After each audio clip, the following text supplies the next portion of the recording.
Ladies and gentlemen, welcome to Prime Times with Attorney Leah. Today, we are honored to have Congressman Edsel Lagman, principal author of the Absolute Divorce Bill and an advocate of women and human rights as our distinguished guest. Join us as we delve into the intricacies surrounding the matters of the Absolute Divorce Bill and other legislation he wants to be passed. Please welcome Congressman Edsel Lagman. What made you champion this bill and how important is it to you to have this executed, to have this really put on paper already po? Okay. First of all, thank you for this opportunity to share my thoughts on this divorce bill. Well, this is a continuation on my advocacy for the promotion, protection, and fulfillment of human rights. Because I feel very strongly that the right to divorce has human rights implications. Just like the reproductive health law, which I also principally authored. That was also a continuation of my crusade on human rights. And this divorce bill is a sequel to the reproductive health law. Yes. And surprisingly, those who oppose the reproductive health law are the same oppositors to the divorce bill. But this time, I think the Catholic Church is less vociferous because they have their own canonical divorce, euphemistically called dissolution of marriage based on psychological incapacity. Yeah. So this is just my crusade. Okay. And I feel very strongly for this. Okay. And I hope before I retire in 2025, this will be enacted into law. You said something about the RH bill and this absolute divorce bill being a sequel to it. When one would think about it, it really is a sequel, right? And not a lot of congressmen or not a lot of legislators would have that kind of thinking. Now, Kong, what are your primary objectives? And what are the key provisions of this absolute divorce bill that you would want to highlight to our kababayans? Okay. Because not everybody would understand, okay, absolute divorce bill, maghihiwalay lang. Yun lang ang thinking nila eh. So, can you walk us through this, Kong? Yes. Well, first of all, let us have the premises. We acknowledge that marriage is sacred. Yes. We believe in the tenets of the Catholic Church. Correct. I am a practicing Catholic. But we should remember that the divorce bill is part of a public discourse. It is not a religious issue. When couples separate because of overriding reasons, even if they were married under Catholic rights, they do not commit any sacrilege. They do not even commit a sin. Correct.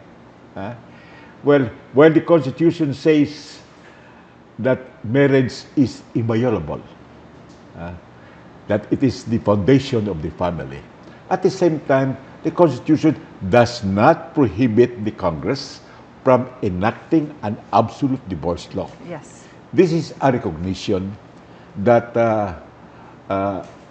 some marriages would fail, and there is a need for the state to rescue couples and their children from a house on fire.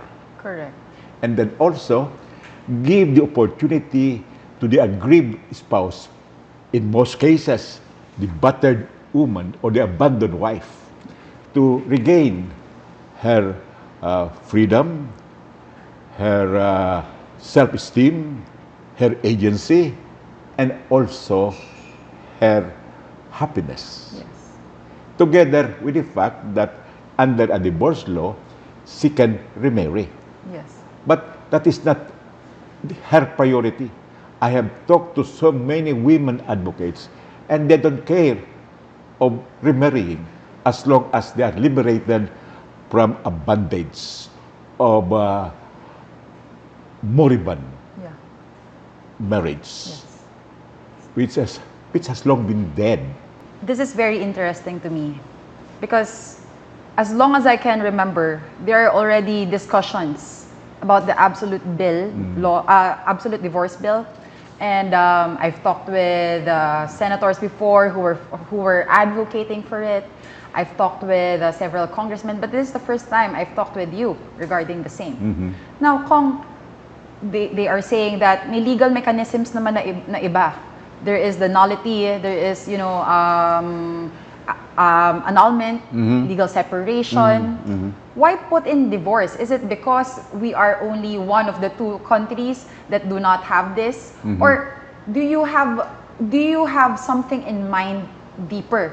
Sabi niyo ho kanina, gusto natin i-rescue ang mga kababaihan or yung mga, not only the women, but the parties inside a broken marriage to regain their self-esteem back, which is one of the most important principles. Gawin nating tao ulit. Ngayon, Kong, ano po ang pinagkaiba nito sa annulment, legal separation, and I'm very sure that you would enlighten yung mga kababayan natin. This divorce bill is more comprehensive. It is more expeditious and affordable. And there is a fundamental difference between dissolution of marriage under the family code, legal separation, and annulment. In dissolution of marriage under the family code, the psychological incapacity must exist before the marriage or during the celebration of the marriage, although manifested after the marriage. In divorce, we said that psychological incapacity can be supervening. It can be after the celebration of the marriage. Now, in legal separation, we all know that the parties are judicially separated from bed and board, but they cannot remarry. In other words, they are left to fend for themselves, and this would spawn criminality and illegitimate children. Correct. Maraming concubinage and adulterous relationship. We create criminals and sinners because we prohibit them from having a complete separation, including the right to remarry. Now, in annulment of marriage, there are two fundamental differences between annulment and divorce. Number one is, in annulment, there is avoidable marriage, which can ripen into a valid marriage because of the inaction or action of the parties. But in divorce, there is a valid marriage which has been thrown into toxic relation, dysfunctional relation because of marital conflict. And then there is need for the state to intervene to give relief to parties who would need the state assistance. And this is the essence and core of the divorce. Then also, in annulment, the grounds for annulment should be before or during the celebration of the marriage, but not after the celebration of the marriage. So it is not marital infidelity, marital violence, marital abandonment are not covered under the annulment law, because that is fundamental. It should be before or during the marriage. But in the case of divorce, many of the cases, and this is empirically established, happen after the solemnization of the marriage and during cohabitation. So we address this situation. So it is not correct to say we just amend. No, there is a fundamental difference. So we have a divorce law, and we call it divorce because let's call a spade a spade. You mentioned about some people or critics or those opposition na saying na i-amend na lang natin. But it's easier said than done. Oh. A lot of discussions have already been tackled with regard to this, but wala naman hong nangyari. Ngayon, kung I wanna go deeper into the process of this. When we got the news na, okay, naipasa na sa House, a lot of women and a lot of parties were overjoyed. Another opportunity na nila to be liberated. Right? Nahirapan ho kayong i-defend ito sa loob ko. Kasi, I understand, dati, ang mas madami ang nag-oppose. But now, it was not. There were a lot of people saying yes to it. So, what were the differences in the debates that happened during this Congress na naipasa na ho sa House of Representatives? We would like to thank the leadership for giving us the opportunity to really debate on this, to accept interpellations. There were about 11 interpellators, and we have debated this for a span of several weeks, and then most probably all aspects of the bill had been scrutinized, and I think we were able to answer very well the questions asked, although some were repeatedly asked to, and then we repeatedly answered. You know, dun sa Kongreso, pag mapikong ka, talo ka na. Yes. So you just go through the process. Yes. And then be civil. And then also stick to your position. And we feel that we have delivered the points, and members of Congress understood the urgency of having this enacted into law. Because this is a pro-woman legislation, just like the reproductive health law. They ask, why should a man be at the lead of a pro-woman legislation? It does not matter.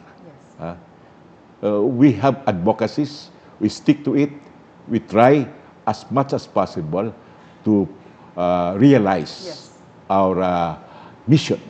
And this is a mission. That is why we are continuing this advocacy in the Senate. We will try to convince as many senators as possible to really adopt the measure. And I would like to underscore that the House version and the Senate version are virtually identical. Because we both would institute absolute divorce as an alternative mode of dissolving a marriage. Yes. Kong, I want to go back later to the Senate part. But right now, Kong, you're a seasoned lawyer. You're a career politician. You know, kung pag-uusapan lamang ho natin yung batas, I know you got it covered. Lahat ho ng mga dumaan ho sa proseso na to, I know you scrutinize it to the brim.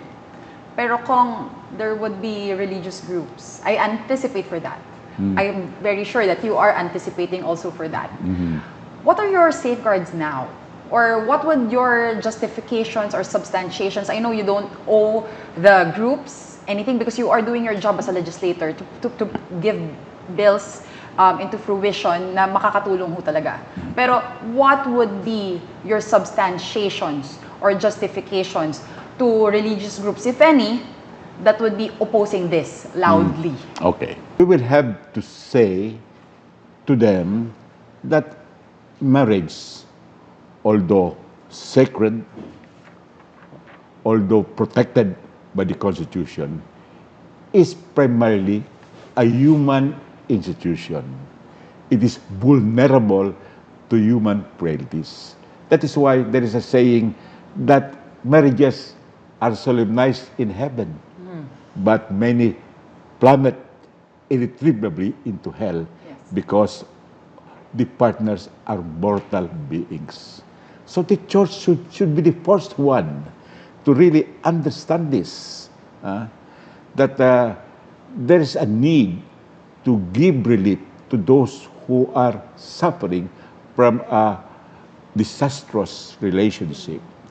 And again, I will say that the church has this canonical divorce known as the dissolution of marriage, and no less than the Pope has liberalized the process.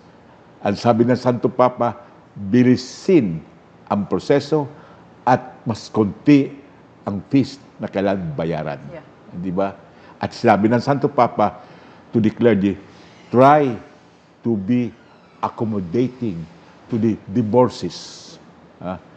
Allow them to receive the Holy Sacrament because communion is not a reward for the strong, but it is a nourishment for the weak. Correct. In other words, the Filipino clergy, the Catholic hierarchy of the Philippines should not be more popist than the Pope. Correct. You know, kanina pinag-usapan ho natin, yun sa, you are very optimistic na dadalhin na ho ito sa Senado, na hopefully the senators will see your vision in the advocacy to promote, you know, women, human rights, you know, empowerment. Ano ho ang makikita ninyong hindrances lamang? Kasi syempre, we do not live in a perfect world. Like these marriages, there is no perfect marriage. Well, the hindrance really is not on the merits of the bill, but the apprehension that those who would favor the measure will be castigated in the polls by the Catholics, by the clergy. But that is not true. There is no Catholic vote in this country. Yes. Remember, many supported the reproductive health bill, which became a law 11 years ago. Yes. And almost all of those who supported the bill were elected back to their offices. We go years back. There was the proposal then to make mandatory the teaching of Noli Me Tangere and El Yes. Filibustrismo, the two novels of our national hero. The church was against it. The Damasos were against it. But, you know, it passed. And those who advocated for the enactment of that mandatory law won in the next elections. Yes. So, wala talagang Catholic vote. They should not be afraid. Because the clergy can be the shepherd Yeah.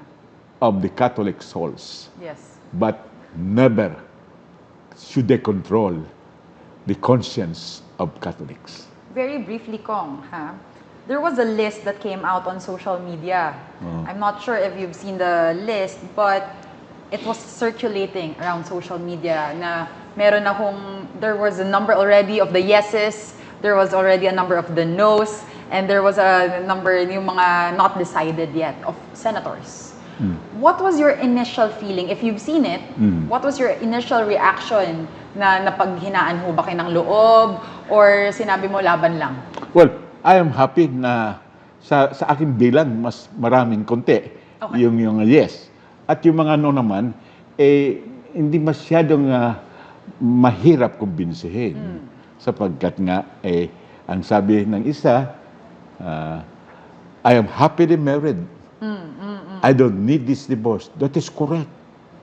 Majority of the Filipino couples are happily married. They have enduring and loving unions. They do not need the divorce law. But how about those who are unfortunate? Paano naman sila?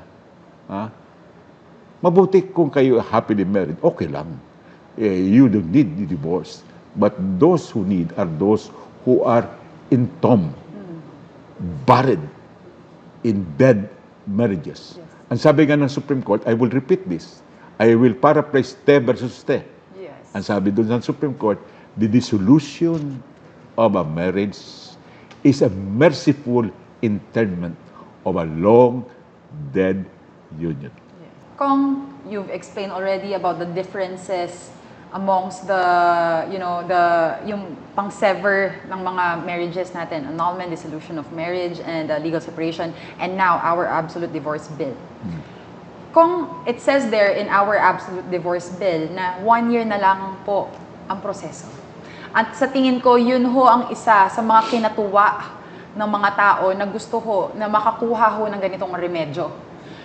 Can you walk us through, as a lawyer, Kong, tanggalin mo natin yung hat as a congressman, put on your lawyer hat and explain sa ating mga kababayan paano ho itong proseso na 1 year. Kasi some annulments take 15 years to 20 years, Kong. Kung ibang annulment, patay na yung respondent bago lumalabas yung decision. Whatever it is. Yes, Kong. Well, 1 year. That you count that not from the time the petition is filed, okay, but from the time the 60-day cooling off period is done. From that, you count 1 year. Ito naman ay hindi sa ordinary RTC. This is before a special court, known as the family court. Kakuntian mga kaso dyan, because these are domestic and family cases. No? So, merong panahon ang huwes na magdesisyon. Pero doon sa aming panukala, we said the Supreme Court is authorized to create more salas of the family court For this purpose. for this purpose. Itong meron kaming dito bagong proposal, it's about the court-assisted petitioner. Yung walang kaya sa buhay ay bibigyan ng husgado if Parang they PAO? qualify, parang PAO, bibigyan ng husgado ng attorney de officio, wala nang bayad sa filing fees and judicial costs, at bibigyan pa ng mga professional services kung kailangan ng psychiatrist or psychologist. At itong serbisyong ito, ibibigay din sa mga anak. So, in other words, ito ay talagang affordable. But, sasabihin nila, baka kukulangin yung mga attorney de officio counsel sapagkat kulang ang PAW. We have provided for that. We said that the Department of Justice is also authorized to create more position of PAW lawyers in order to assist the court-assisted petitioners. So we have covered practically everything, from the increase in the sala of family courts to the increase in the position and items of PAW lawyers. Yes, Kong. Kong, you've mentioned about psychological incapacity. Psychologists' help earlier. In the absolute divorce law, if it would be passed, would psychological incapacity still be one of the parang kakailanganin pa rin po bang i-prove yun? Or just the grounds that you have enumerated? Kasi parang pareho din po sa legal separation, except now, it's more expedient, it's more efficient. So, ano po yung mga grounds na ilagay ho sa absolute divorce bill na iba ho sa annulment, legal separation, and dissolution of service? Unang-una, dun sa sa dissolution of marriage under Article 36 of the Family Code, that is still a ground. But we have amended it. Na kailangan yung psychological incapacity can be before, during the marriage, solemnization of the marriage, or even after. Yes, Kong. We also adopted the grounds for legal separation as grounds for divorce and also the grounds for annulment. But we have also amended some provisions to make it even after the solemnization of the marriage. But what is important here is we have put safeguards na hindi ito pwedeng maabuso. Yun. Pinagbabawal namin ang collusion of the parties. Yes, Kong. O yung nagmumuro-muro lamang. Yes, Kong. Kaya binigyan ng authority o mandato yung public prosecutor in every locality To investigate. And report to the court kung meron bang collusion o wala. At kung meron collusion, malaki ang parusa. Yes, Kong. 5 years straight imprisonment. Oh, my God. And 300,000 fine. Talaga. Kasi we didn't want people to abuse the divorce law. Also, we are not allowing no-fault divorce. Okay. We are not allowing notarial divorce. Pupunta ka lang sa notaryo, sabi, gusto na kami maghiwalay. Inotarize mo na itong dokumento. Well, di pwede yan. But that is happening Yes, in Kong. Latin America. Yes. In Latin America, in Colombia, merong notarial divorce. And in That Colombia, easy. in Colombia, the Constitution also talks about inviolability of marriage. Oh my God. Pero wala yan. Of course, of course. That is not doctrinal. That is a precept. Isang abogado nga na kaibigan ko tinawag, it's a legal fiction. Yes, Kong. Kong, how about irreconcilable differences? Ayan. There are a lot of jurisdictions, not only in America, but other places or countries that highlight irreconcilable differences as one of their grounds for divorce. How about us? We have included that. We have defined it very strictly. There are elements to prove. One, that the differences are substantial. Okay. Two, it's due to the intransigent behavior of one or both spouses. Three, it results to the total breakdown of the marriage. And four, despite efforts, reconciliation is needed.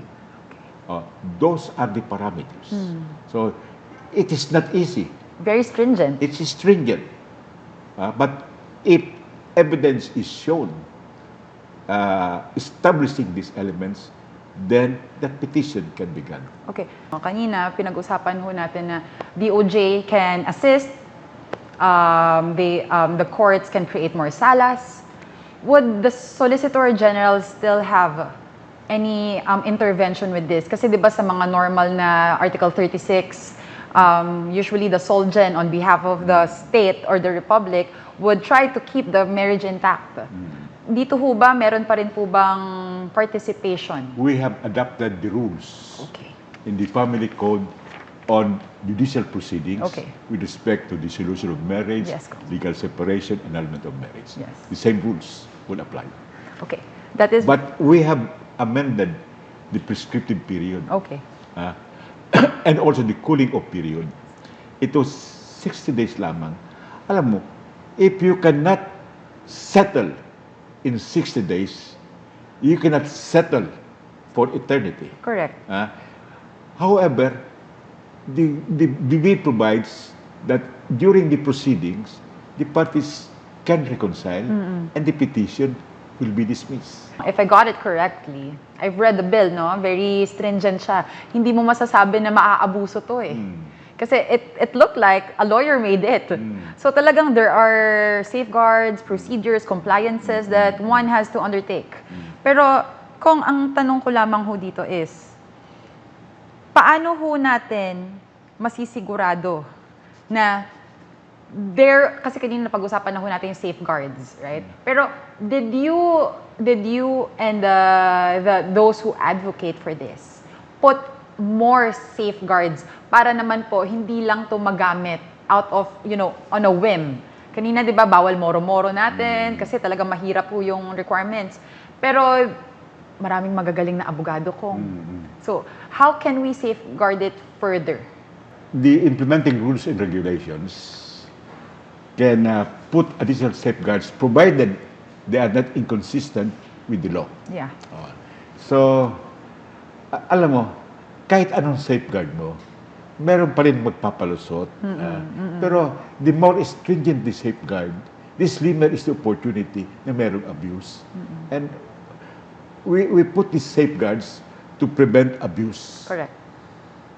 But incidentally, the studies abroad would show that the enactment of a divorce law does not result to the floodgates of separation and divorces. Yes. Kasi meron ng sanction meron alimony, yung custody, yung support. These are deterrent. Correct. Number two, yung sinasabi nilang safeguards ay also to satisfy the opposition of the Catholic Church. So, huwag na kayong masyadong umu-oppose. May safeguards ito. Yes. Most probably, dun sa canonical divorce, yung safeguards hindi kasintindi ng safeguards namin. Correct. Di ba? Yes. And we are giving in the law civil recognition to canonical dissolution of marriages. Yes, Kong. Kong, I've always known you as a passionate person. You know, I've met you several years back, and whenever I hear you in the plenary, I've always known that you are an advocate. And when you advocate for something, you really will advocate for it. Kong, have you talked with Speaker Martin about this? Did he give you any support na tutulungan kita sa Senado? Kasi because of the list nga na got circulated, do you think it would be necessary to talk to the senators at this onset already? Na, because I know Senator Robin is an advocate of the divorce bill. Senator Risa. So, have you talked with any advocates there at this onset? And may game plan na ho ba? Meron kaming game plan, and we are starting that already. I have already texted the day this bill was passed on third and final reading. I texted the new majority leader in the Senate, Senator Francis Tolentino, that kung pwede, we can meet about this bill. And I am still waiting for his answer. But the women advocates are already starting their campaign in the Senate. And we will not have any stone unturned. Okay. Okay. To get this enacted into law. This is a very important measure. Not because we want to join a community of nations, Of course. but thousands and thousands of abused women, of battered women, of abandoned women would need this law. Yeah. Again, so that they can regain their freedom, their self-respect, their agency, and their happiness. Yes. I'm sure kanina sinabi natin we have adopted already those remedies na nasa civil code, ay sa family code. Family code. So, custody, support, dito ho ba sa absolute divorce bill na gusto nating maipasa, is it more stringent? Would it favor the children more? Paano ho ang stigma? Dahil syempre pag may divorce parent ka, mahihirapan yung bata. Did you and the other advocates provide for such remedies to the children? Yes. We are continuing the parental relation between the divorced parents and their children. Yes, Kong. The primary custody is given to the innocent spouse. It is correct. But the offending spouse is not deprived Of course. of visitation rights. So, halos sila pa rin ang merong parental Co-parenting. co-parenting na tinatawag. Okay. Number 2, yung support. Kailangan may support yung mga bata. Of course. Ngayon na walang divorce, iwanan ka lang ng asawa mo. Pabayaan ka lang. Walang support yung mga bata. Kawawa. Yes. Pero ngayon, kung merong dumadaan sa husgado, the court is mandated to grant support. Ang support naman depende sa kailangan ng person to be supported at yung kakayahan Differs. ng taong magbibigay ng support. Pero pag ikaw ay may mandato mag-support at hindi ka nagbigay, ikaw ay paparusahan ng husgado. Tama. At isa pa, yung sa alimony. Yes. Yung alimony, ngayon, iniwanan ka, binutalize ka, wala ka pang perang binibigay sa'yo. Nagulpi ka na. Nagulpi ka na. Pero dito, the court will grant you alimony. Okay. Dito, sa aming panukala, 3 years ang alimony. Hanggang walang nakuhang mabuting trabaho yung offended spouse o hindi pa siya nag-asawa. Pero itong 3 years can be extended by the discretion of the court Okay. doon sa mga senior citizen, Okay. doon sa mga disabled, at doon sa mga less educated Yes, Kong. na offended Yes, spouses. Kong. Yes, Kong. Before I ask you a different question from the absolute divorce bill, Kung kailan ho ito yung talagang officially transmit to the Senate, and kailan na po ba yung debates? At tapos na. Okay. Tapos na yung official transmission. Okay. That was transmitted in a letter dated June 10 Okay. ng Secretary June 10. General upon my request. At ito naman ay received officially by the Senate the following day. Okay. So, transmitted na to. So, wala nang problema sa sinasabi lang counting. Yeah. Tapos na yan. Yeah. That's water under the bridge. Okay. When will the talks begin? The informal talks will begin anytime now. Okay. Okay, before the sessions start. But the formal debate in the Senate will be when they convene for the third session of the 19th Congress. Okay. That will be starting July 22. Okay. Kung out of 10, how optimistic are you na maipapasa ho ito? Ang bilang ko, out of 10, the possibility of passing this and enacting this into law is about 7. Okay. 7 is a good number. It's a good number. It's a good number. Mas mataas ho sa kalahati. Kung, ang tanong ko lang ngayon, this is outside the divorce bill. You are very passionate in advocating for women rights, for human rights. Kung, we all know that you are a lawyer. We all know that, we are privileged enough to be given that title. Pero kung, what pushed you na i-advocate po ang mga karapatan ng ating kababaihan na hindi lamang ho sa reproductive bill, reproductive law, ngayon po sa absolute divorce, and I'm sure meron pa ho kayo na sa pipeline. What pushed you, Kong, to fight for our women here in the Philippines? Well, our women now, despite many laws favoring them and gender-sensitive laws, are still oppressed and marginalized. Iyan ay isang advocacy ko, na iyan ay katulad din ng advocacy ko for human rights. Yes. Kaya pinagpatuloy ko to. At ang isa pang advocacy ko, sana ito ay lumusot din sa House of Representatives sa Senado, yung bill ko on the protection of human rights defenders. Oh, okay. We protect the defenders of course. human rights Yeah. against the abuses of agents of the state.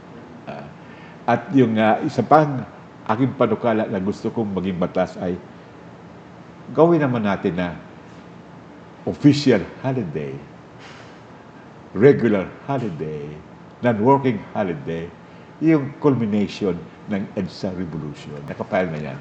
At parang hindi na ito ang pag-celebrate, it will not depend on the prejudices of the sitting president. Yes, Kong. 2025 is just around the corner. And me, personally, I think you've contributed a lot to our country. Bata pa lamang ho ako, alam ko na ho yung paano ho kayo magtrabaho, Kong.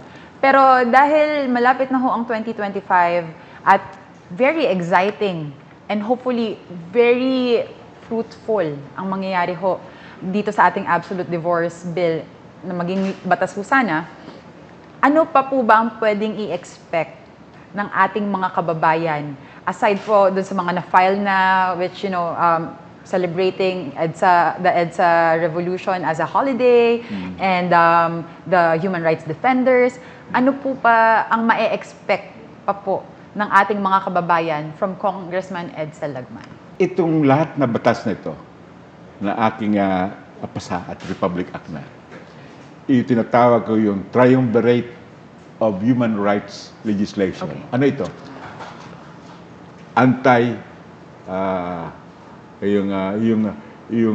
Criminalization of enforced disappearance. Yung compensation and recognition of the victims of human rights violations during martial law. Yes, Kong. And yung tinatawag natin na abolition of the death penalty. Lahat iyan sa akin. And I have this past at the time when I was in the opposition. Yes, Kong. And I'm happy that my colleagues would see the veracity of all of these advocacies. And then also, we have the reproductive health law, then the criminalization of early child marriage. Oh, yes. At isa pang pinutulak namin ngayon, papasa na sa House, yung prevention of adolescent pregnancy. Ang sabi ng iba, prevention of child pregnancy. Correct. Okay. Ito, pero lahat ito, these are good laws, but the test of a good law is not in its phraseology, Yes. but it is in its full and adequate implementation by the executive branch. Correct. Kaya ito ay aking susundan even if I am not anymore in public office. Yes. Kung gano'n na ho kayo katagal sa public service ko? Sa public service, Yes, public service ko. well, a long time ago, I was chief counsel of the Committee on Justice under Senator Laurel way back in the old Congress. Oh my goodness. Yes, Kong. Then, after the EDSA revolution, I was deputy budget minister. Yes, Kong. Later, undersecretary under the term of President Cory. And then I have served Congress for more than 3 decades. You've been in the executive and the legislative, Kong. And also the judiciary, You were. because I was with the office of Chief Justice Castro in the Supreme Court. Naikot ko na. Well-rounded. Naikot ko na. So, Kong, executive, legislative, and judiciary. For you, Kong, which department has been most difficult for you? Kasi everything has its own, quirks, so to speak, right? Pero saang departamento kayo pinaka nahirapan bilang abogado at bilang public servant? Lahat ito ay mahirap. Pero depende sa tiyaga mo lang. Okay? Pero ang gusto ko talaga, yung legislative. Sapagkat it's policy making. Gumagawa ka ng batas, not for a few, but for everybody. Yes. Kaya iyan ang gusto ko. At kaya nga, ako ay hindi tumakbo for a local position. Sapagkat ang gusto ko talaga, legislation. That can change lives, correct? Yes. Yes. But if you ask me, as a lawyer, sana nakapunta ako sa Korte Suprema. Oh, Pero, that's monastic. well, it's not too late, Kong. No, it's late because I'm 82. You're, okay. So, 70 yun. okay. So, you're 82, Kong. You're fighting for women's rights. You are advocating to help, human rights be promoted further here in the Philippines. So, ano pa ho ang hindi nagagawa ng isang Congressman Edsel Lagman sa iyong paningin? Palagay ko, yung lahat kong gustong gawin, halos nagawa ko na. Kaya pwede na ako mag-retire from public office, but walang retirement from politics. Would you run? No. This will be my last term. This will be my last public office or elected office. Ako, I will devote my time to, most probably, to my grandchildren. Ay, meron akong 18 na grandchildren. 18 grandchildren, And I Kong. have 4 apo sa tuhod. Kaya marami akong pagbibigyan ng pansin. Yes. Those are wonderful blessings, Kong. Kong, if given an opportunity right now to speak to the constituents who, supported you all those 30 years in the legislature department, what would you like to tell them? And, to those who are aspiring to also advocate, be it lalaki man siya, babae, those who would want to advocate more for women's rights, for human rights, and basically the rights of everyone.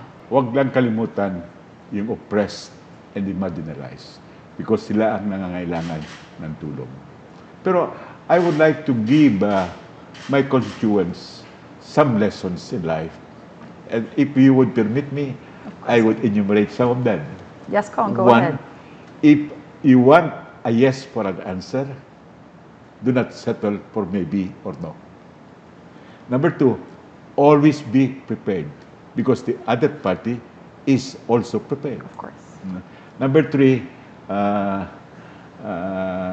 take down notes. You should not trust your memory because Yes. your memory can fail you. then respect the views of others. But be steadfast in your position if you think you are right. Yes. Then also, if you believe in your existence, then you should believe in the Almighty Creator. Masasabi ho ba natin before 2025, maipapasa na ho itong absolute divorce bill do? Yes, I am very positive that before the end of the 19th Congress, this will be part of the statute books. Pero yes, this is not the end of the story. Of course. This is not the end of the struggle. Kahit ito mapirma ng Malacanang, hindi pa natutuyo yung ink dyan, meron pupunta sa Supreme Court to Siyempre, challenge this. of course. We are prepared for that. Okay. I am now preparing my oral arguments before the Supreme Court. As a private lawyer already, Kong. Pero Kong, do you think this would get support from our president? Yes, I am hoping for that because si Sandro, the president's son, approached me in the session hall. He told me, sabi niya, according to the president, there should be a conscience vote. And I am voting yes, sabi niya. In other words, this is the first bill passed by the House where the conscience vote prevailed. Thank you for telling us that, Kong. Ilan po ba ang alam ko 120 ang nag-yes? No, yung unang Yes, Kong. bilang 126 Yes. yes, 109 no, Okay. 20 abstention. In the same day, sabi ng Secretary General, merong additional affirmative votes, naging 131, pero the same din yung no at the same din yung abstention. Okay. We are looking forward kung ano ho ang mangyayari dito. This would change and revolutionize our country. Hindi lamang ho na makakasama tayo sa other nations. That's not it. I understand your advocacy here. You are fighting for something that really needs to be fought for. And for that, thank you so much, Congressman Edsel Lagman. You are an advocate for human rights. You are an advocate for rights, basically. And for that, thank you so much. And we Thank you. hope to get you back here soon again. Kong. Just call, and I will be, if I am available, and Yes. I will make myself available. And this has been Prime Times with Attorney Leah. I wish you all a good day.